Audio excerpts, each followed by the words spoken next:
connaître pour maintenir ou améliorer la performance des équipements. Donc ça, c'est une thématique qui englobe pas mal de choses.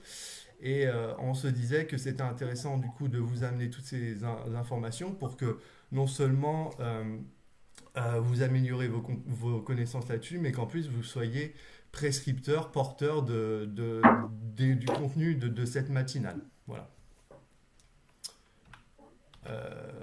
Si je peux changer la diap, voilà. Donc très rapidement le programme. Donc on traitera en premier quelques valeurs de référence que vous allez pouvoir retrouver en chaufferie bois avec du coup quelles sont ces valeurs et où est-ce que vous allez les retrouver dans une chaufferie. Ensuite, on verra le cadre réglementaire, donc tout ce qui a trait à la réglementation dans les chaufferies sur la partie exploitation. Quels critères, quelles valeurs aussi aller chercher pour suivre la performance énergétique. Ça fait un rappel à ce que j'expliquais entre la différence entre la maintenance et le suivi d'une chaufferie bois. Et enfin, on essaiera de garder du temps pour des échanges, sachant que entre chaque partie, j'essaierai quand même de faire une petite pause pour voir si vous avez des questions et des remarques. Cette thématique, elle va être traitée par Antoine Quévreux, qui est donc l'ingénieur qui s'occupe surtout chez elle de la partie justement, on va dire aval, c'est-à-dire après que la chaufferie soit réalisée, tout ce qui est suivi exploitation. Il est notamment formateur sur une formation sur 2 jours qu'on propose à elle sur le suivi et l'exploitation des chaufferies bois. Voilà, donc je vais lui laisser la parole et puis je serai un peu du coup le maître du temps pour voir si on tient en 1 heure, parce que le sujet, comme je disais, est assez vaste. Voilà. À toi, Antoine. Ouais, merci Antonin. Bonjour à tout le monde. Je vais partager mon écran du coup. Ah, on t'entend pas, Antoine. Je sais pas si. Non? Pas très peu, enfin de mon côté. Euh, Est-ce que vous l'entendez bien, les autres participants? Non, pas Non, trop. Non, non je plus. Ouais, c'est pareil, hein. l'entends aussi. vous m'entendez un peu quand même ou pas du tout? Oui, là c'est mieux. Ok. Va falloir parler fort. Ouais, ouais. Bah, n'hésitez pas à m'interrompre si c'est pas audible. Donc je disais que je partage mon écran. Ah, attends, du coup je m'arrête.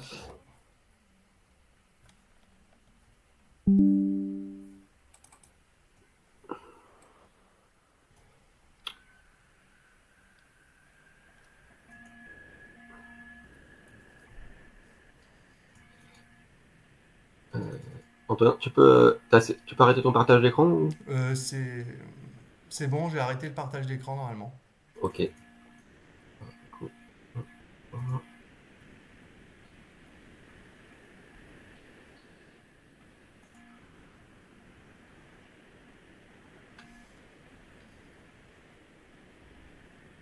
Est-ce que vous voyez bien mon écran? Oui. Ouais, c'est bon. Oui.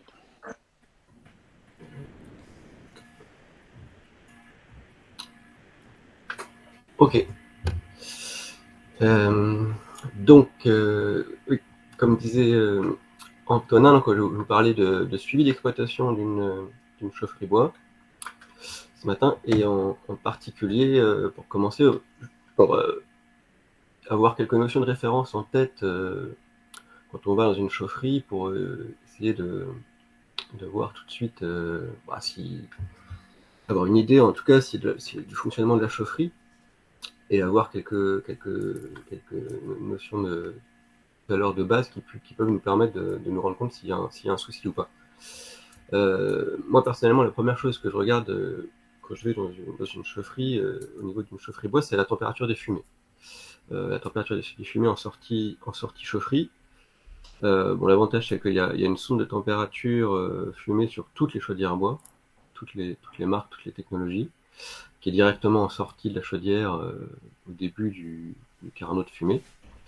Donc c'est toujours difficile de donner des valeurs de référence comme ça dans l'absolu. Mais bon, globalement, sur la plupart des chaufferets bois, en régime nominal, fonctionnement nominal de la chaudière, on doit être entre 150 et 190 degrés sur les températures de fumée. Si on est en dessous ou plus haut, en général, c'est qu'il y a un souci. Donc, le plus important, c'est de suivre l'évolution en fait, de ces températures. C'est-à-dire que si on remarque un accroissement, par exemple, de la température de fumée jour après jour ou semaine après semaine, et ben, c'est intéressant parce qu'en fait, souvent, ça dénote un encrassement de l'échangeur de chaleur dans la chaudière. Et donc, ça va avoir en conséquence une baisse des performances de la chaudière, une chute du rendement et voilà, un mauvais échange de chaleur. Donc ça, j'ai envie de dire, c'est vraiment le premier indicateur à regarder, c'est les températures de fumée. Bon, évidemment, en phase de démarrage et d'arrêt, les températures de fumée sont plus basses. Donc c'est vraiment un régime nominal, pleine charge, qu'il faut essayer de regarder ça. On a aussi la dépression du foyer de la chaudière. Bon, la dépression, il n'y a pas de mesure de sonde de dépression sur toutes les chaudières. Il y a une certaine limite de puissance au-delà de laquelle il y a ça systématiquement. J'aurais du mal à mettre une valeur frontière, mais bon, en général, à partir de 400 kW, on commence à avoir systématiquement des sondes de dépression. Ça permet aussi éventuellement de déceler un encrassement de la chaudière, puisque si l'échangeur à tube de fumée est encrassé, le flux d'air va avoir plus de mal à circuler dans la chaudière, et donc on va avoir une baisse de la dépression en général dans le corps de chauffe. Donc ça peut aussi être, comme les températures de fumée, un indicateur du bon état de propreté de la chaudière.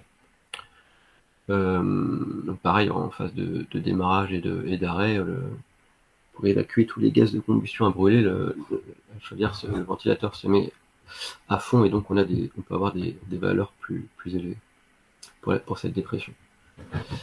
Bon, l'intérêt, c'est justement de déceler ce genre de phénomène qu'on peut avoir, qu'on a sur toutes les chaudières bois, alors plus ou moins fort. Là, j'ai mis un exemple un peu extrême où en bleu, vous avez les températures de fumée qui ont été enregistrées sur un mois. Et donc, on voit bien que voilà, on commence.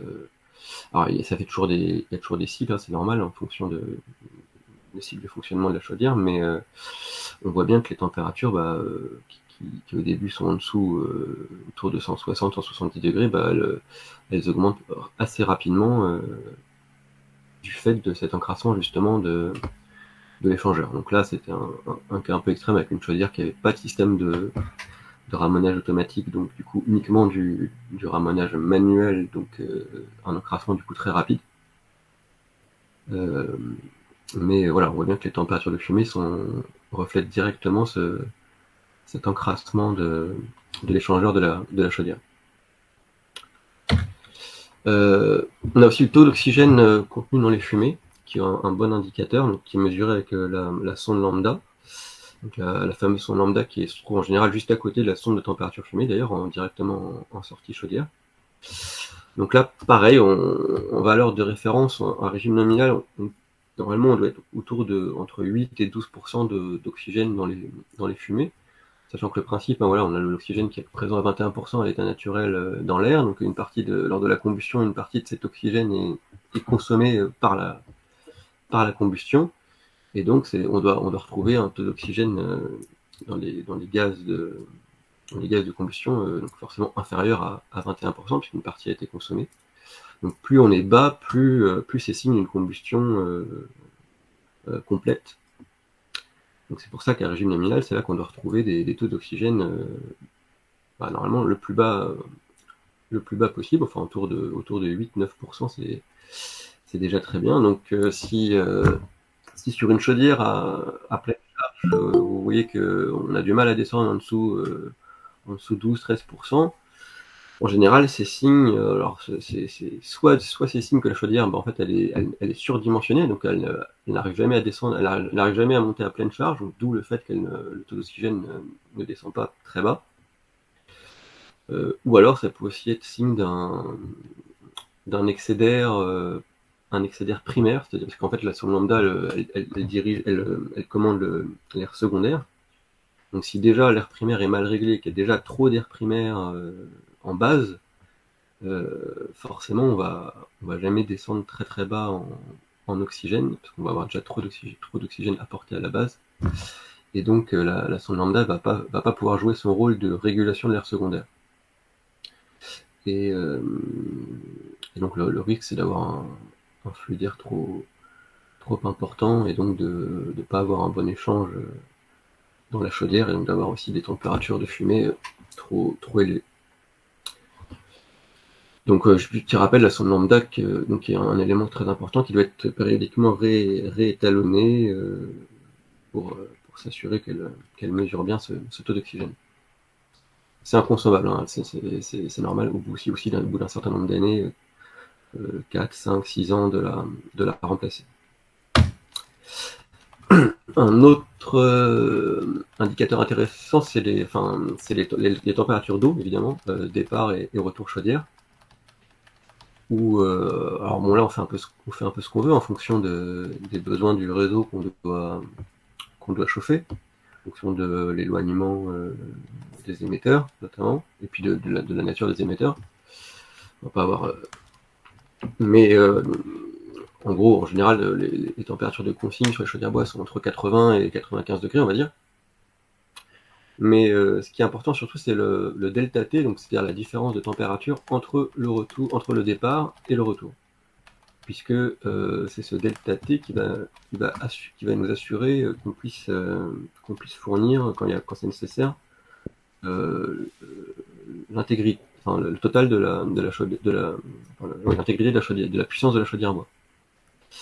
Ce qu'on voit trop souvent, en fait, ce sont des installations, des chaufferies où alors on a aussi cette contrainte sur toutes les chaudières bois d'avoir un retour minimum, une température de retour minimum, que je pense que vous connaissez, c'est-à-dire qu'on peut pas revenir à des températures trop basses sur une chaudière bois, puisque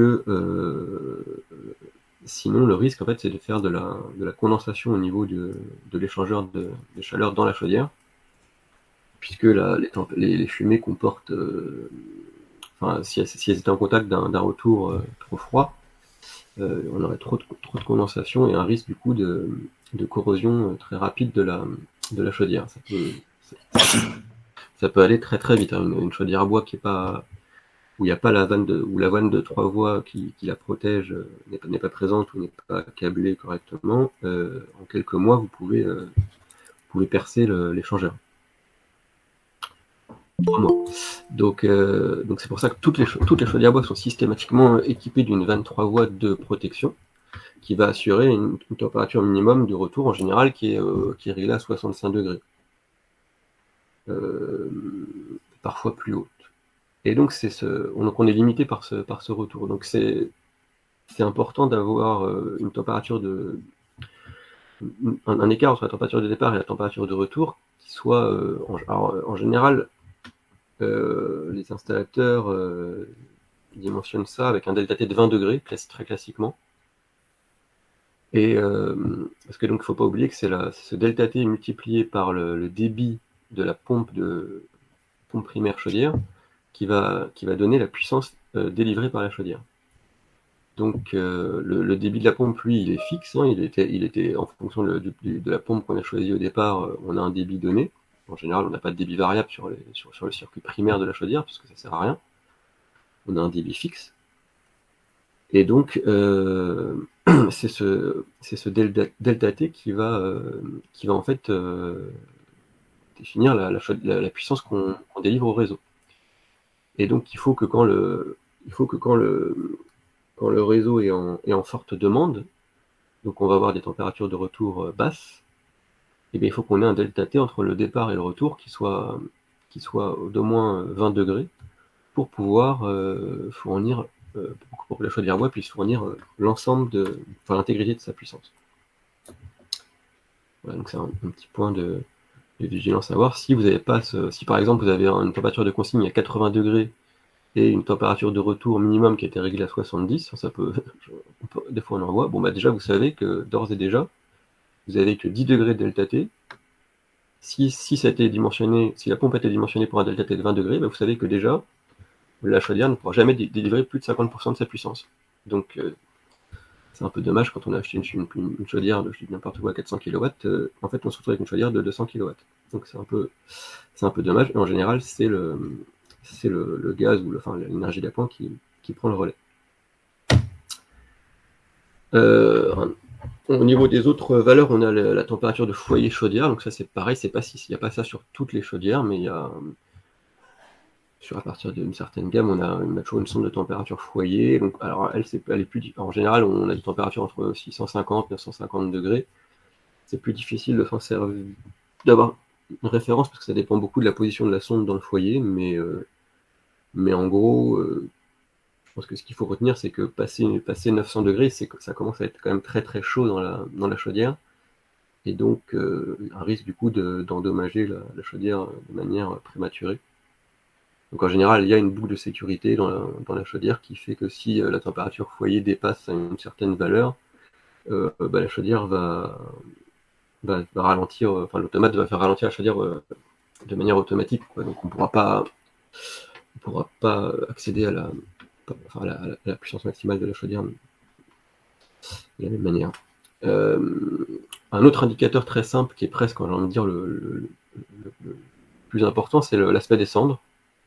Toujours penser à regarder, quand on va dans une chaufferie, l'aspect des cendres, avec un code couleur très simple, hein, plus c'est clair, plus c'est fin, plus c'est signe d'une combustion complète, d'une bonne combustion. Et plus c'est noir, plus c'est foncé, plus ça veut dire qu'il y a encore du carbone présent dans les cendres, et donc c'est signe d'une combustion incomplète. Donc voilà, et puis plus c'est épais, plus c'est grossier, plus c'est pareil, c'est des signes de combustion incomplète. Et puis on va toujours aussi vérifier qu'il n'y ait pas de présence de mâche fer, donc ces gros blocs de cendres solidifiés qui sont signes d'une vitrification et qui reflètent en fait une mauvaise combustion et surtout des températures trop élevées et un temps de présence trop long des cendres dans la chaudière. Donc on a toujours pensé à regarder l'aspect des cendres, c'est quand même un très bon indicateur. Et puis enfin le taux de cendre, donc, qui en général n'est pas mesuré, puisqu'il faut mettre au rapport du coup la quantité de cendre par rapport à la quantité de bois qu'on rentre dans la chaudière. Mais bon, typiquement sur les chaudières automatiques, on est entre 1 à 3% en taux de cendre, donc c'est des valeurs assez basses par rapport à des foyers ouverts classiques, enfin très basses. Et voilà. Donc voilà pour les valeurs de référence à avoir en tête au niveau de la chaufferie quand on fait une visite chaufferie, les principales en tout cas.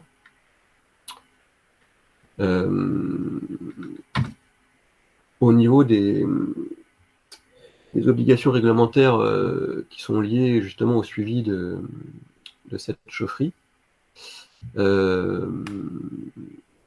pour les chaudières de puissance inférieure à 400 kW,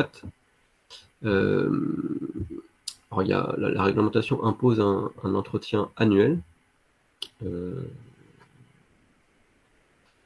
Alors là, il y a un arrêté qui fournit quelques indications sur en quoi doit constituer cet entretien annuel. Donc j'ai listé les principales choses là. Donc il n'y a pas grand chose en termes d'obligation de suivi de chaufferie pour les chaudières inférieures à 400 kW, puisqu'en fait c'est le même arrêté qui fixe des obligations pour les chaudières individuelles, hein, pour celles que vous avez chez vous. On est sur le même arrêté, donc c'est assez léger. Il y a quand même une obligation j'ai mis en gras de nettoyage et surface d'échange, c'est-à-dire que minimum une fois par an, on doit quand même nettoyer le fameux échangeur de chaleur de la chaudière, donc ramener manuellement les tubes de fumée, même si on a un système de ramonage automatique présent dans la chaudière, on est censé le démonter et faire un ramonage manuel. Le nettoyage du ventilateur, bon, ça va avec. Et en termes de mesure des performances de la chaudière, bon, au niveau sécurité, on doit faire une mesure de monoxyde de carbone dans l'air ambiant, et puis faire des mesures de CO et de température de fumée, O2, CO2, une fois par an pour vérifier en fait le rendement de combustion de la chaudière. Donc c'est assez léger pour les chaudières inférieures à 400 kW. Pour les chaudières supérieures à 400 kW, on a des obligations supplémentaires qui viennent s'ajouter, notamment la tenue d'un livret de chaufferie, avec la vérification périodique du rendement de combustion, donc tous les 3 mois en période de fonctionnement, donc tous les trimestres, donc 4 fois par an pour une chaudière qui va fonctionner toute l'année, plutôt 3 fois par an pour une chaudière qui va pas l'été.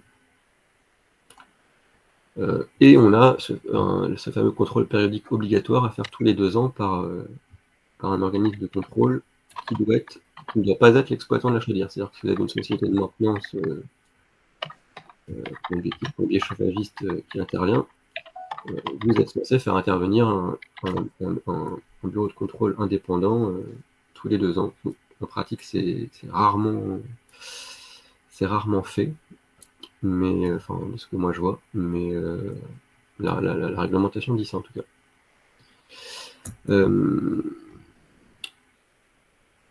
Au niveau des obligations supplémentaires, du coup, pour ces chaudières supérieures à 400 kW, et de tout ce qu'il doit y avoir au niveau du livret de chaufferie.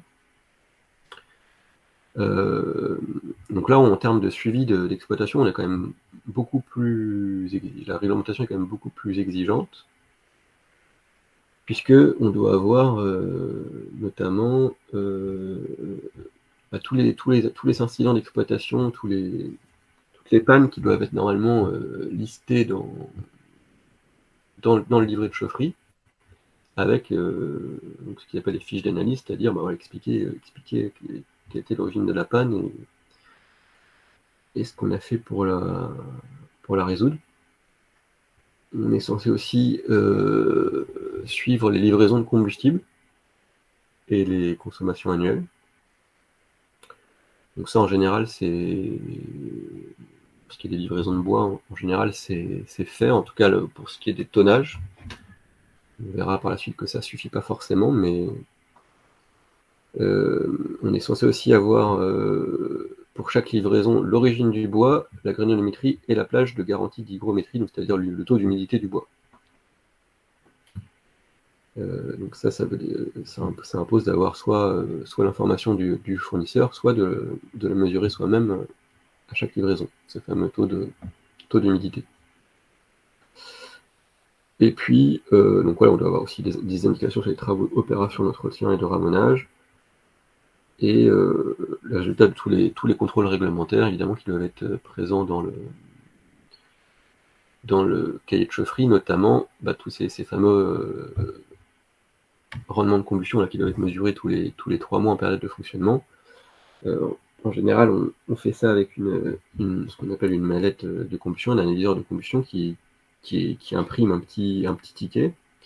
Et donc, voilà, ces petits tickets où le rendement de combustion est noté, le rendement qui vient d'être mesuré, tous ces petits tickets doivent être présents agrafés dans le livret de chaufferie.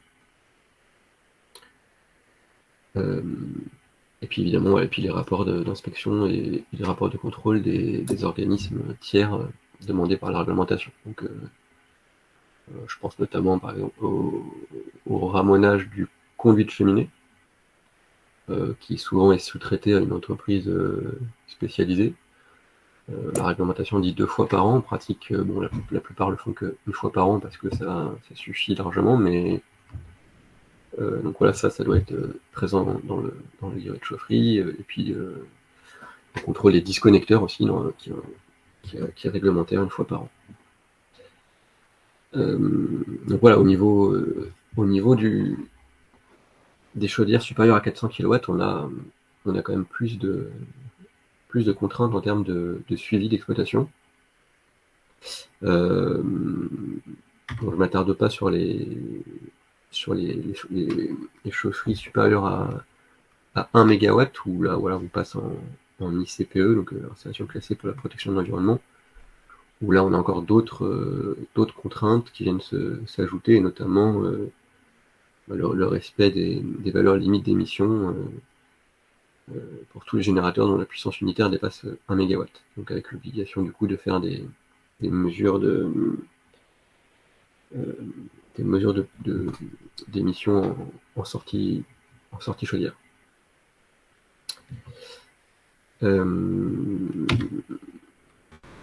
Pour ce qui est du suivi de la performance énergétique de la chaufferie, puisque bon, c'est quand même bien quand on a une chaufferie de savoir si elle fonctionne bien ou pas, et surtout de pouvoir quantifier ce fonctionnement, parce que l'appréciation qu'on en a parfois peut être un peu trompeuse. Et donc c'est bien de pouvoir mettre des chiffres objectifs sur le fonctionnement de la chaufferie, à l'aide d'indicateurs de performance, justement. Donc pour ça, il faut pouvoir suivre à la fois donc faire le suivi des énergies entrantes, donc tout ce qui rentre dans la chaufferie, donc évidemment le suivi des livraisons de bois.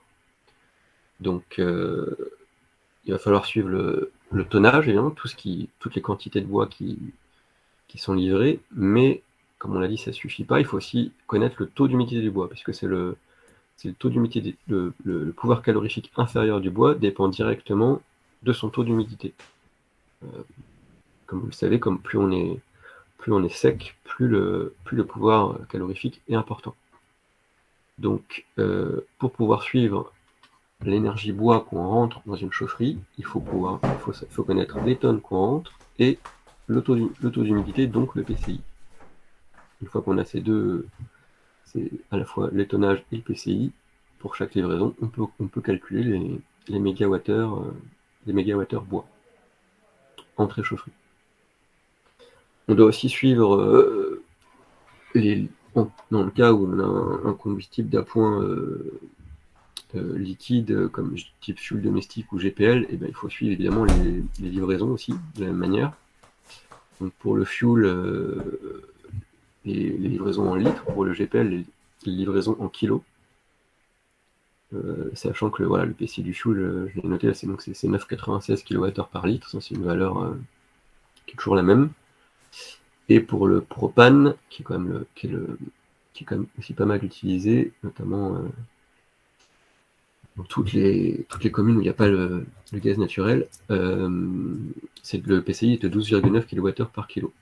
Et donc, en général, on est livré en litres pour le propane, mais il y a la densité, la masse volumique du propane dépend, comme après le propane est détendu, il est livré sous forme liquide, mais il est consommé par la chaudière sous forme gazeuse.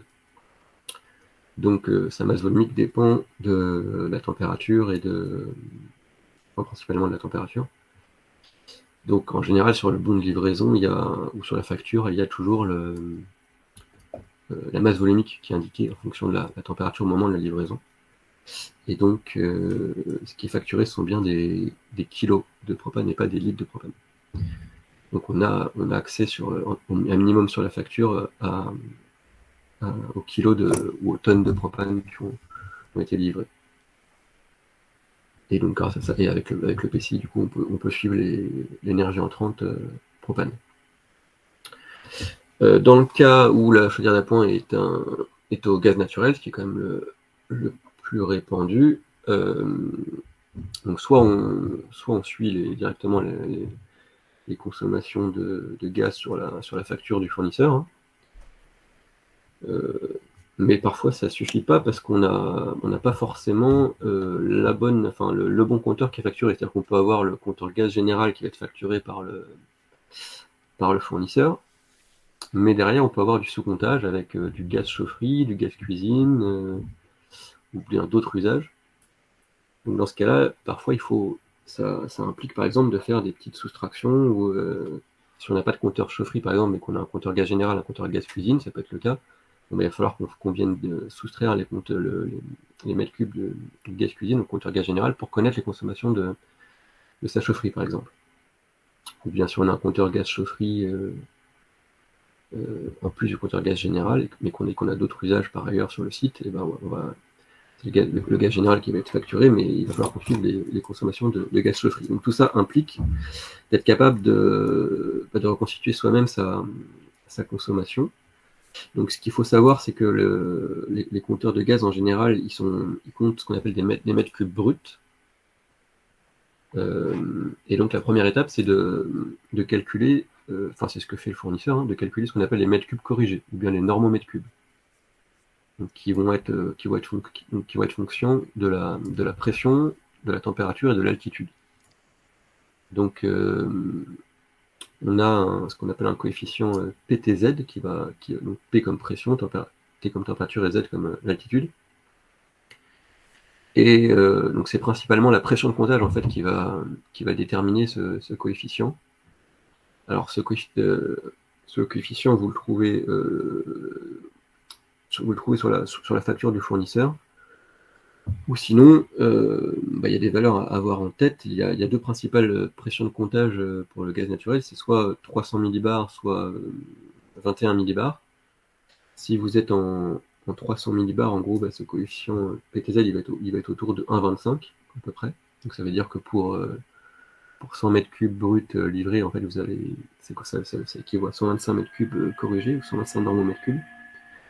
Et si vous êtes livré en 21 millibars, ça va être à peu près 1, quoi. Le coefficient, il va pas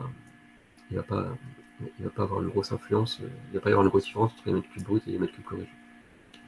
Donc ça, c'est la première étape. La seconde étape, c'est de convertir du coup ces mètres cubes en kilowattheures. Donc là, pour ça, on a besoin d'avoir l'information pareil sur la facture du fournisseur. Donc, mais sur la facture du fournisseur, vous allez avoir le pouvoir calorifique supérieur, le PCS. Puisque il faut bien avoir ça en tête, c'est-à-dire que les fournisseurs de gaz naturel, tous, facturent toujours des kilowattheures PCS et non pas des kilowattheures PCI. Donc pouvoir calorifique supérieur, pouvoir calorifique inférieur. Donc typiquement un PCS pour du gaz naturel, ça va être autour de 11,5 à peu près.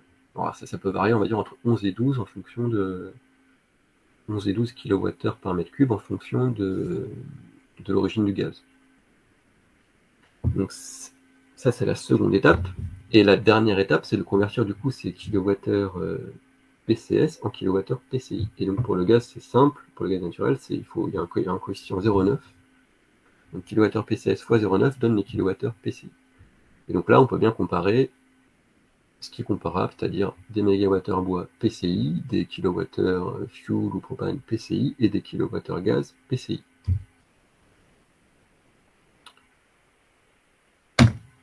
Voilà pour les énergies entrantes. Après, donc, pour suivre les performances à chaufferie, il faut regarder ce qui en sort, les énergies sortantes.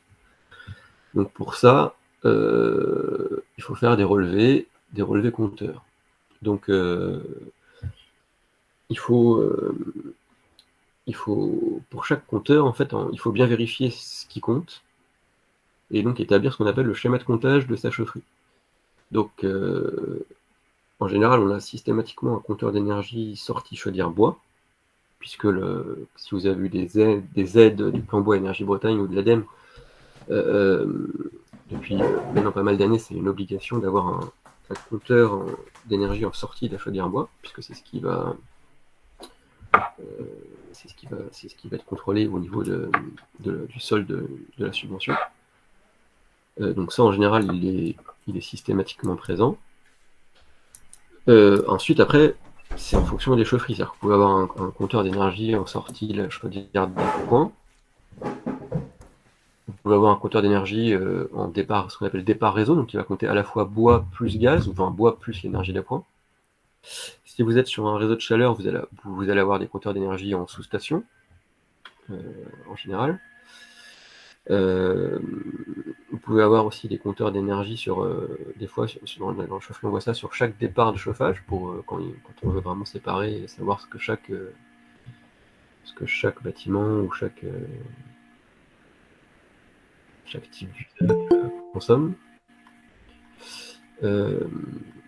Et puis des fois, on peut aussi avoir des compteurs d'eau chaude sanitaire en mètres cubes qui comptent uniquement la partie eau chaude sanitaire. Où là, du coup, il faut faire un petit calcul pour convertir ça en kilowattheure. Donc, une fois qu'on a établi ce schéma de comptage, qu'on a bien identifié ce que comptait chaque compteur, donc petit rappel, un compteur d'énergie, c'est 3 points de comptage. Il y a la partie débitmètre sur la conduite, et puis on a 2 sondes de température, une sonde de température aller, une sonde de température retour. Et donc il faut bien vérifier où sont situées les sondes et le débitmètre pour identifier ce que compte réellement le compteur. Ça peut arriver des fois qu'il y ait des petites erreurs de câblage, que du coup le compteur compte mal ou ne compte pas ce qu'il est censé compter. Donc toujours vérifier quand même, vérifier ça. Et une fois qu'on a ça, on a ce qu'on appelle le schéma de comptage de la chaufferie. Et on peut donc calculer l'énergie produite par la chaleur produite par la chaufferie. On peut ensuite, une fois qu'on a donc énergie entrante, énergie sortante, on peut calculer des indicateurs de performance, puisque c'est bien beau de faire le suivi, mais ce qui est intéressant justement, c'est d'avoir ces indicateurs. Bien souvent, j'ai dans des chaufferies où où les agents de maintenance font le suivi, ils relèvent les livraisons de bois, ils font des relevés compteurs, tout ça, mais il manque cette partie calcul des indicateurs, qui est la plus parlante, parce que c'est celle qui va donner des indications sur le fonctionnement de la chaufferie. Donc les deux indicateurs les plus importants, j'ai envie de dire, les deux indicateurs de base, c'est le rendement moyen de la chaudière et le taux de couverture bois. Donc si on parle du rendement, on parle bien du rendement moyen de la chaudière sur une période. Donc c'est, comme tout rendement, c'est énergie sortante divisée par énergie entrante, donc c'est-à-dire mégawattheure chaleur bois, donc mesuré au compteur d'énergie sortie chaudière bois, divisé par les mégawattheures PCI bois qu'on a pu calculer grâce au suivi des livraisons et à la mesure du taux d'humidité. Donc ça va donner la valeur réelle du rendement de la chaudière sur la période. Donc ce rendement, il se calcule sur une période longue, par exemple une saison de chauffe complète, parce qu'en fait on n'est pas très précis sur la partie mégawattheure PCI bois. C'est-à-dire que cette partie mégawattheure PCI bois, en fait c'est le suivi des livraisons qui va nous le donner, mais c'est pas exactement les livraisons c'est pas forcément la même chose que le bois qui est réellement consommé. C'est-à-dire qu'il y a le niveau de bois dans le silo qui joue aussi. Donc c'est pour ça, si on fait ça sur une période courte, en fait cette imprécision qu'on a par rapport au niveau de bois dans le silo va fausser le chiffre. Alors que si on fait ça si on regarde ça sur une période longue, cette imprécision, cette incertitude qu'il y a au niveau du bois dans le silo sera négligeable par rapport à l'ensemble des livraisons que vous aurez eues au cours de la saison de chauffe. Donc ce rendement, il ne faut pas le confondre avec le rendement de combustion, dont j'ai parlé au niveau des exigences réglementaires, qui lui est juste une valeur instantanée qui ne prend pas en compte toutes les pertes. Puisque le rendement de combustion, il mesure juste ce qu'on appelle le rendement thermique et le rendement chimique, mais il ne prend pas en compte les pertes par rayonnement et les pertes dues aux imbrûlés présents dans les cendres. Donc c'est comme le rendement, le vrai rendement, et la seule façon de le calculer, c'est en calculant ce rendement moyen. Disons que le rendement de combustion va être un bon indicateur. Si vous n'avez pas un bon rendement de combustion, forcément vous n'allez pas avoir un bon rendement moyen. Il n'y a pas de miracle.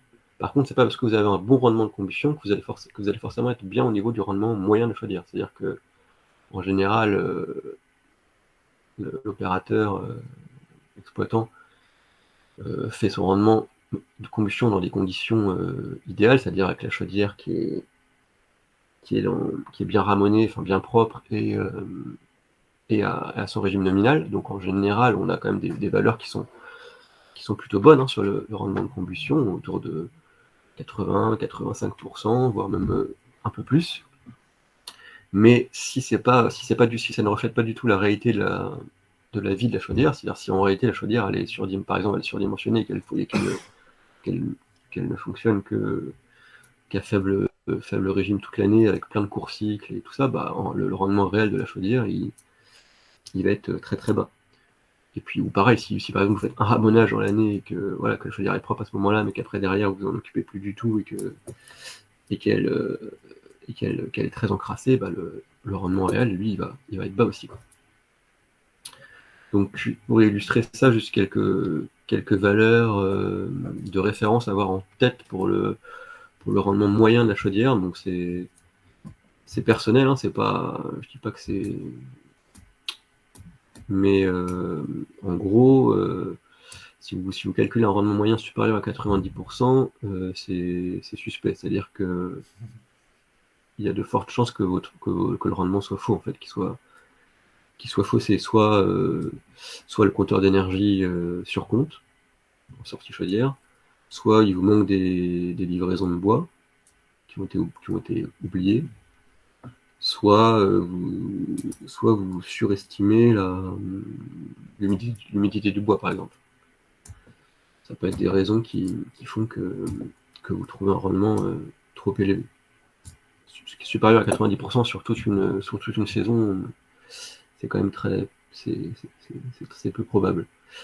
Entre 85 et 90%, si vous arrivez à voir ça, ça veut dire que c'est vraiment excellent. Pour une chaudière bois, c'est vraiment un très très très bon rendement. Entre 80 et 85%, on est bien, c'est un bon rendement moyen. Entre 75 et 80, on va dire qu'on est correct. C'est ce qu'on a la plupart des chaudières, c'est ça, elles sont entre 75 et 85, quoi. Entre 70 et 75, on commence à être faible, et puis en dessous de 70, on est mauvais. Donc, ça dépend beaucoup du dimensionnement de la chaudière, évidemment, à la base. Une chaudière surdimensionnée, vous aurez du mal à avoir un bon rendement. Ça dépend beaucoup de l'entretien de la chaudière, sa propreté, et puis des réglages aussi, et de l'adéquation entre les réglages de la chaudière et le combustible, forcément. Je reviens à mon deuxième indicateur, qui est le taux de couverture bois sur énergie sortante, qui est peut-être l'indicateur le plus important, en tout cas celui qui a le plus d'incidence au niveau financier. Donc là, il s'agit de calculer en fait la part des besoins qui ont été assurés par la chaudière bois par rapport à l'ensemble bois plus gaz ou bois plus fuel, enfin bois plus chaleur d'appoint. Donc il se calcule comment? C'est tout simplement les mégawattheures enregistrés au compteur d'énergie sorti chaudière bois, divisé par ces mêmes mégawattheures, plus les mégawattheures comptabilisés en sortie chaudière d'appoint. Ce qui est logique, ce qui revient un peu en fait à la même chose que mégawattheure chaudière bois, sortie chaudière bois divisé par mégawattheure départ réseau. Donc ça nous donne bien la part qui a été assurée par la chaudière bois. Donc lui, l'avantage, c'est qu'il peut se calculer sur une période courte, on peut calculer ça sur une semaine, un mois, puisque c'est des relevés compteurs. Le tout, c'est de faire tous les relevés à la même date.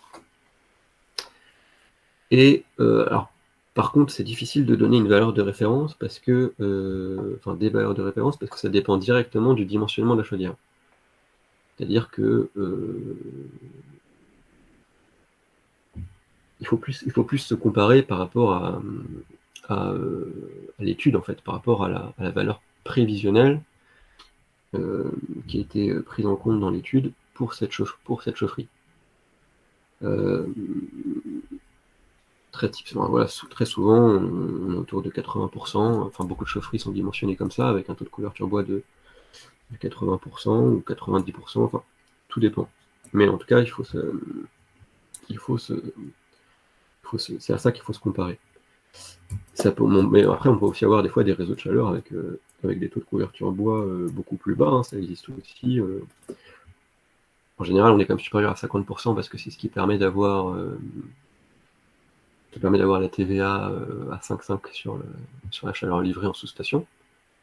Mais voilà, on peut aussi avoir des fois des réseaux de chaleur avec d'autres sources d'énergie renouvelables. Par exemple, on peut avoir une usine de valorisation, enfin un incinérateur sur le réseau de chaleur qui va fournir beaucoup de chaleur, et puis avoir une chaudière bois en appoint, et donc avoir un taux de couverture bois par exemple à 30% par exemple.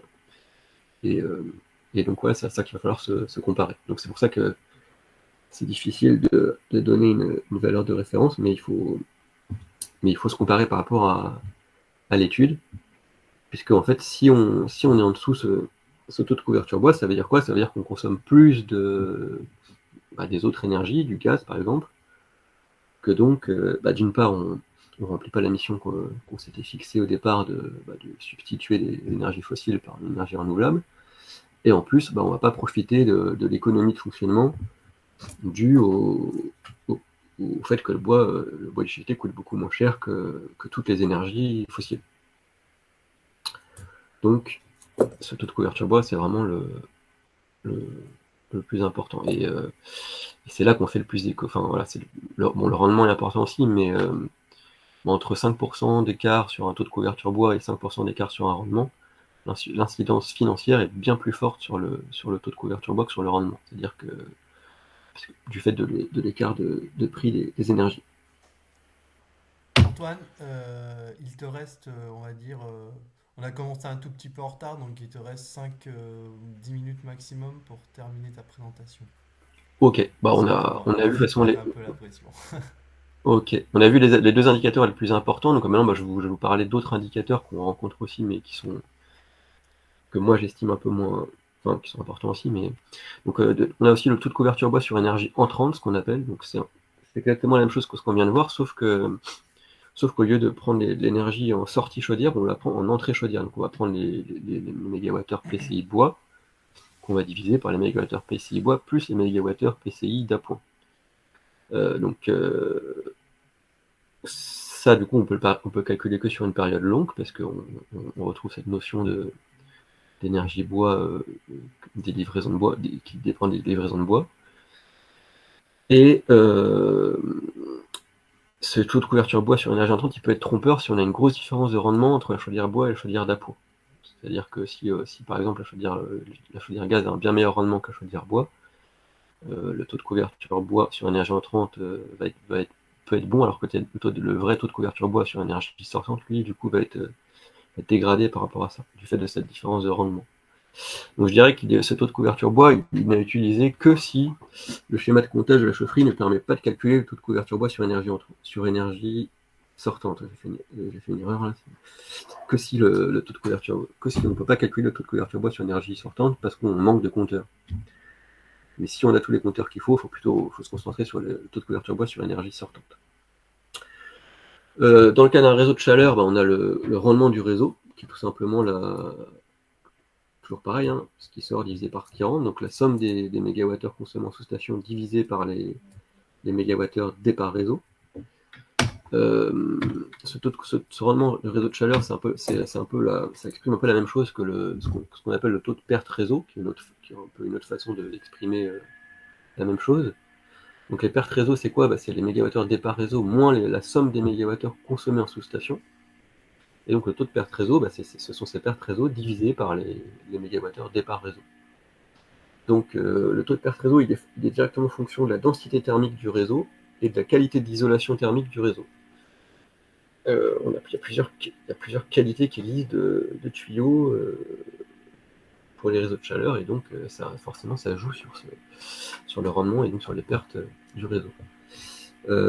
Les pertes réseau sont plus faibles en été qu'en hiver en absolu, parce que le sol est moins froid, mais par contre le taux de perte réseau est bien plus élevé en été qu'en hiver.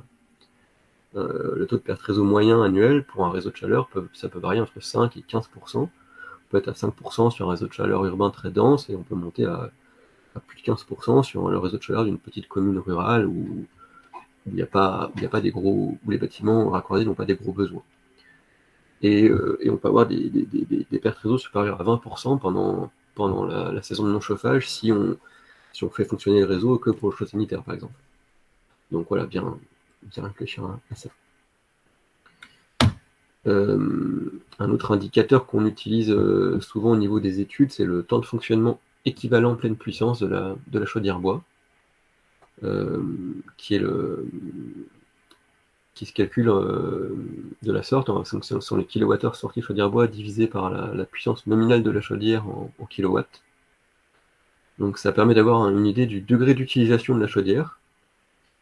Donc au niveau du plan bois énergie Bretagne, les valeurs qui sont recommandées, donc c'est 1800 à 2000 heures dans le tertiaire, 2500 à 3000 heures pour les piscines et 3500 heures pour les établissements de santé. Donc voilà, moins d'intermittence, plus il y a un fonctionnement régulier et continu, un besoin régulier et continu en chaleur, plus on va pouvoir avoir un temps de fonctionnement équivalent pleine puissance élevé. Avec, pour rappel, un seuil minimum d'éligibilité aux aides qui est fixé à 1100 heures pour le fonds chaleur et 1500 heures pour le plan bois. Bon, après, c'est une valeur qui peut... c'est quelque chose qui peut toujours être argumenté, mais voilà, après, sinon, on a une chaudière qui est tout simplement sous-utilisée, quoi. Et parfois, on parle aussi du taux de charge, donc c'est un peu la même chose que le temps de fonctionnement, c'est la même idée. Le taux de charge, c'est pour la chaudière, ce sont les kilowattheures sortis chaudière bois sur une période divisé par la puissance nominale multipliée par la durée de cette période exprimée en heures. Donc ça va exprimer pareil un degré d'utilisation de la chaudière bois, quoi. Donc voilà pour les indicateurs. Une dernière chose qu'il faut suivre aussi pour avoir un bon suivi d'exploitation d'une chaudière bois, ce sont le suivi des arrêts chaudière. Donc normalement, comme on l'a vu, on a déjà ça dans le livret de chaufferie. Donc si c'est le cas, tant mieux. Mais c'est vraiment important de suivre tous les arrêts, que ce soit des arrêts pour un entretien préventif, donc les ramonages, la maintenance en saison, ou bien les arrêts sur panne ou défaut. Et de bien noter à chaque arrêt la cause de cet arrêt, quel type d'entretien c'est, quel type de panne c'est, et la durée d'indisponibilité de la chaudière. Et en cas d'arrêt sur défaut, de bien noter le code défaut et son libellé qui apparaît sur l'écran de l'automate chaudière. Ça permet vraiment, une fois qu'on fait un bilan, de comprendre ce qui s'est passé et d'avoir des pistes, en tout cas, d'avoir des pistes de solutions pour améliorer les performances de la chaufferie. C'est vraiment, c'est absolument nécessaire. Voilà, donc après, c'était quelques exemples de fichiers de suivi sur Excel qu'on peut faire pour suivre les performances d'une chaufferie bois. Donc voilà, ça illustre tout ce dont je viens de vous parler. Avec là, par exemple, c'est l'onglet qui permet de suivre les livraisons de bois, et notamment donc l'énergie entrante sous forme de bois. Donc vous retrouvez les tonnes, le taux d'humidité pour chaque livraison, ce qui permet de calculer le PCI pour chaque livraison. Une fois qu'on a les tonnes, le PCI, on fait la multiplication, on a l'énergie entrante en mégawattheure, et donc on sait ce qui rentre sous forme de bois en énergie dans notre chaufferie. Pour ce qui est de l'énergie sortante, on va se servir du compteur d'énergie thermique sortie chaudière bois, donc tout simplement un relevé d'index, et on a directement la chaleur produite. Pour ce qui est du gaz naturel, donc là c'était un exemple où on n'avait pas de compteur chaufferie, on avait un compteur gaz général et un compteur gaz cuisine. Donc on relève le compteur gaz général, on relève le compteur gaz cuisine.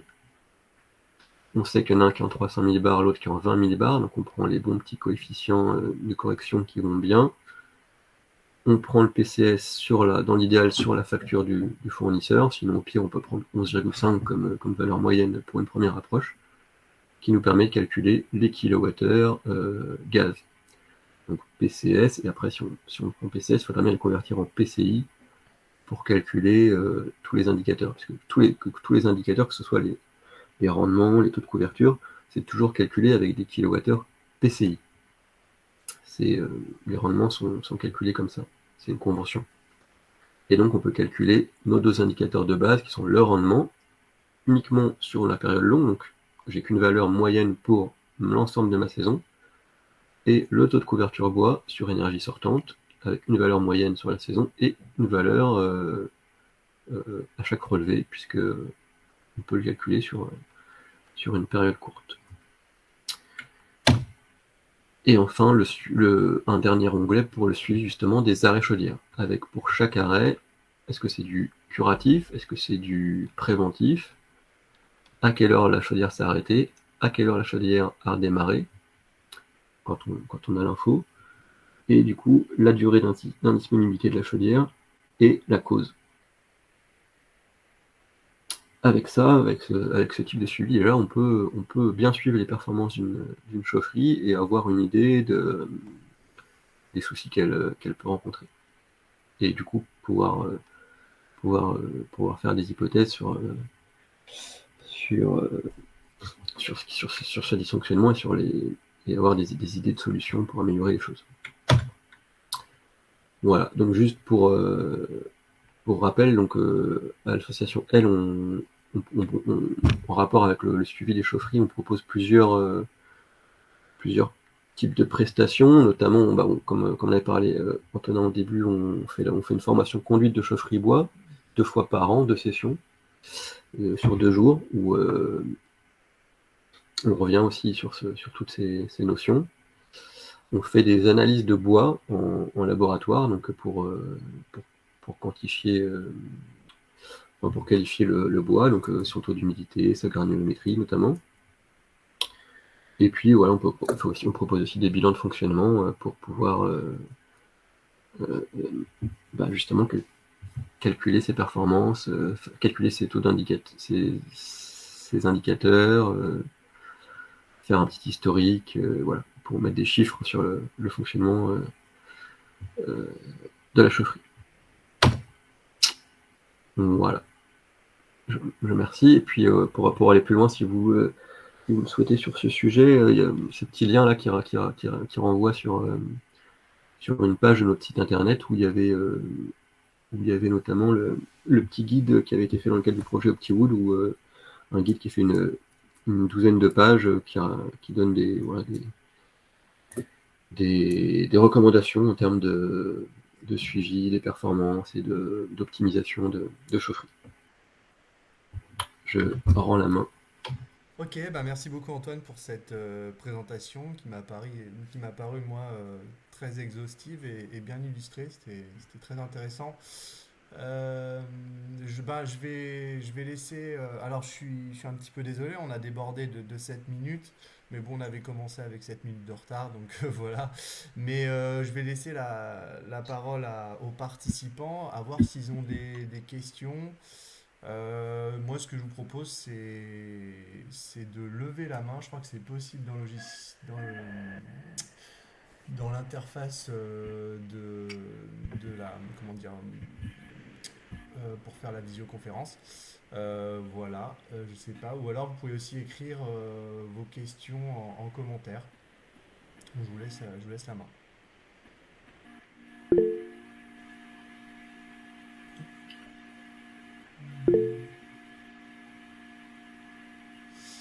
Oui, Hugo.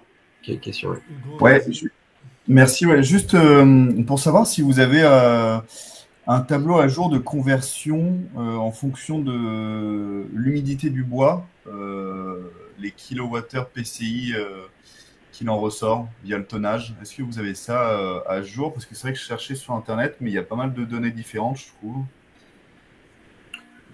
Oui, on a une formule qu'on utilise qui permet de calculer le PCI en fonction du taux d'humidité. Ouais. Après, il y a Donc c'est le principal facteur, c'est le taux d'humidité. Après, il y a aussi l'essence du bois qui va jouer sur Ouais. le PCI. Alors donc là, typiquement, on prend des valeurs, on prend des valeurs en fonction de si c'est du résineux, si c'est du feuillu, ou si c'est un mix résineux-feuillu.